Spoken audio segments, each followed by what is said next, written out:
When J. Frank Wheaton became Minnesota's first black legislator in 1898, he served his term in an aging state house. A new capitol was in the works. The building's design was awarded to emerging architect Cass Gilbert, who would go on to create many of America's great edifices.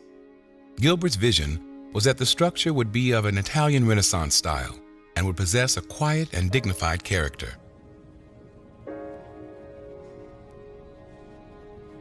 These traits also describe some notable African Americans at the Capitol, quiet and dignified Renaissance men, whose lives would be intertwined with Minnesota's most important building. Cass Gilbert's plans for the new Capitol stirred controversy when he demanded to use marble from Georgia. Along with the marble came black workers from Georgia, men like Mason, Benjamin Stevens, who knew how to work the stone. The construction of the Capitol also brought north a prolific stonecutter named Casiville Bullard. Casiville told family he had been called to work on the Capitol. Whether he meant literally or figuratively, the Memphis native with extensive training in stone cutting and bricklaying seemed well suited for the project. While laying stone on the Renaissance Revival State House, Casiville was settling down in St. Paul. He purchased land in the Como Heights addition. Then his wife, whose name was Addison, came up from Memphis and helped him build this house. She held a lamp, so there'd be light after he came home from work, so he'd work on the house at night. And at the age of 32, she died and left 10 children. They wanted to take us away and put us in a home, but he said, no, I promised my wife I was going to keep them all together. And he did, yes. And I was the youngest. It would be cozy times. He made it cozy for us after our mother died. As Bullard put stones into place, his thoughts must have drifted to the future and how the dealings of democracy within these walls would affect his children and grandchildren.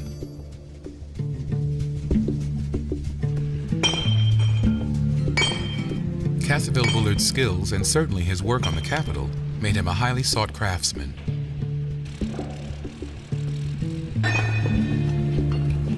From the turn of the century through the post-war period, he had a hand in the construction of some of the best buildings in the Twin Cities. As an African American, Bullard's membership in the local No. 1 Bricklayers and Stonecutters Union was rare and crucial for him getting work.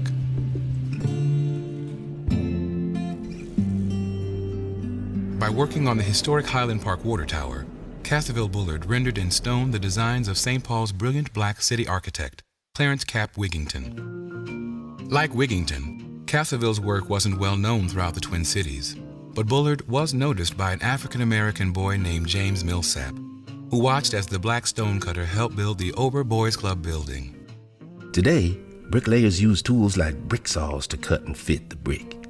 Not Mr. Bullard. He took a brick hammer and knocked off the corners of the brick and laid them. When he finished, it was impeccable. There were no African-American superintendents or foremen, and he encouraged me to strive for those positions. James Millsap would go on to own and operate a construction company, while Bullard set yet another cornerstone for the future.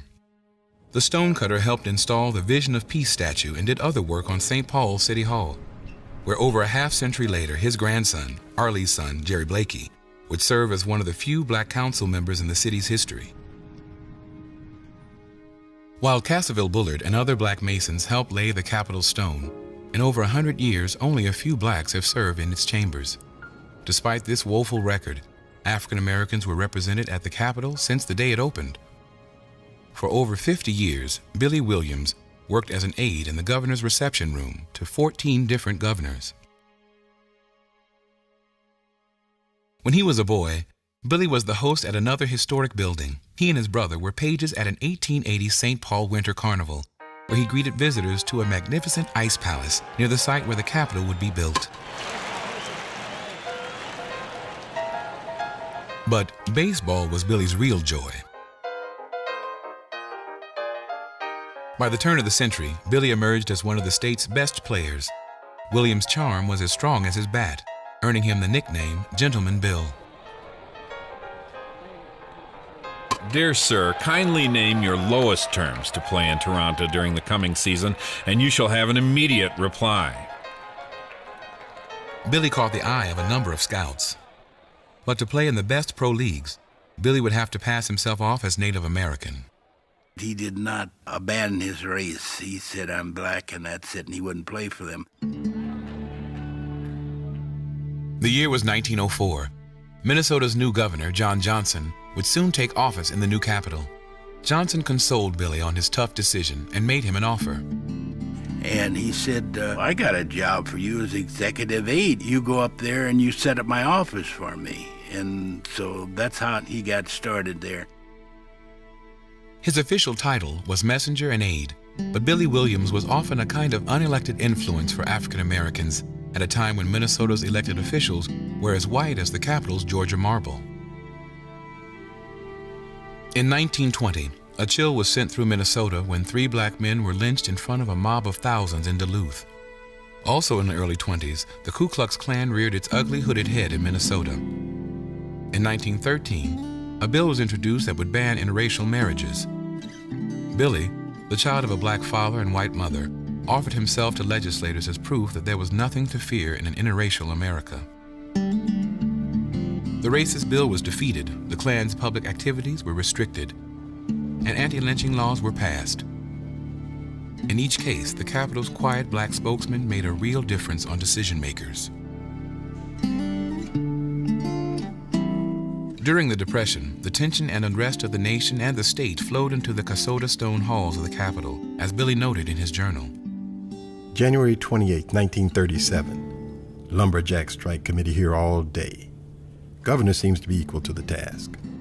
April 5, 1937. Several hundred farmers from all parts of the state stormed the Capitol regarding tax matters. February 4, 1937. Many people wait all day to see the governor. Almost impossible to handle the crowds.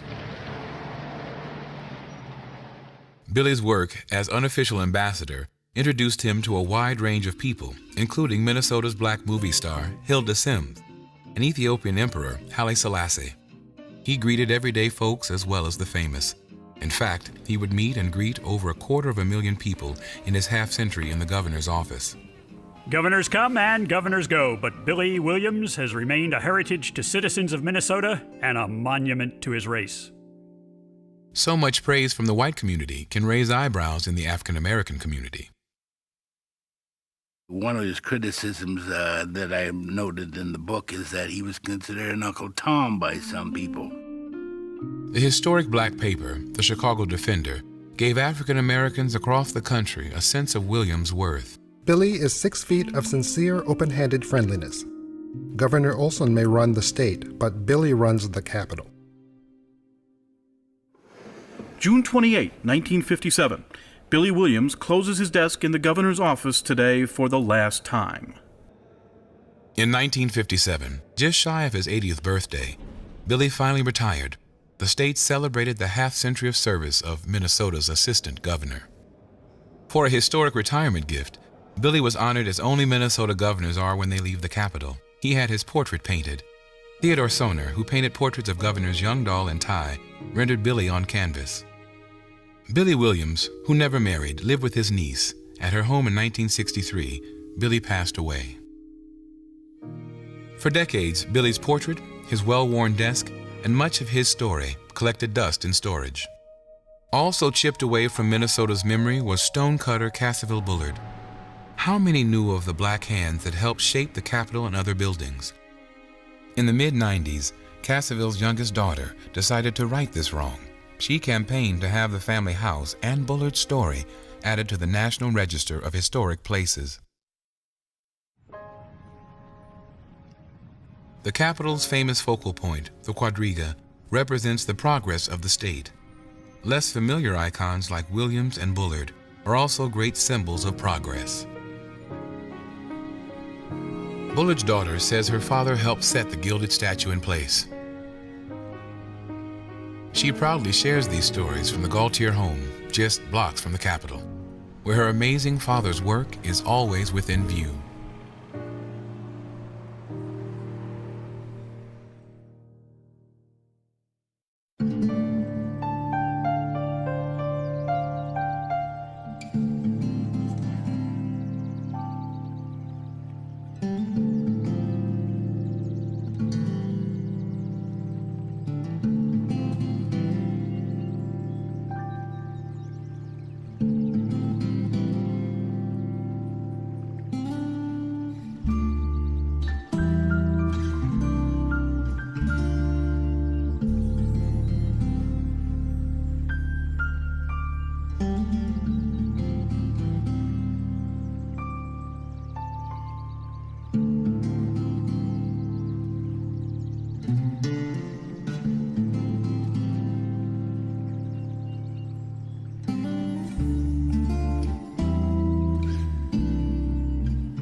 Support for North Star, Minnesota's Black Pioneers, is provided in part by St. Paul Travelers, providing property and casualty insurance products and services for businesses and individuals.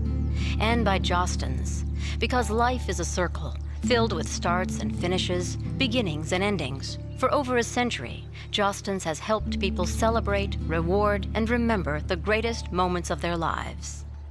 Support for North Star is also made possible by Otto Bremer Foundation, Stairstep Foundation, RBC Dane Rauscher, General Mills Foundation, Archie D. and Bertha H. Walker Foundation, West, a Thompson business, and Education Minnesota's Foundation for Excellence in Teaching and Learning, with additional funding by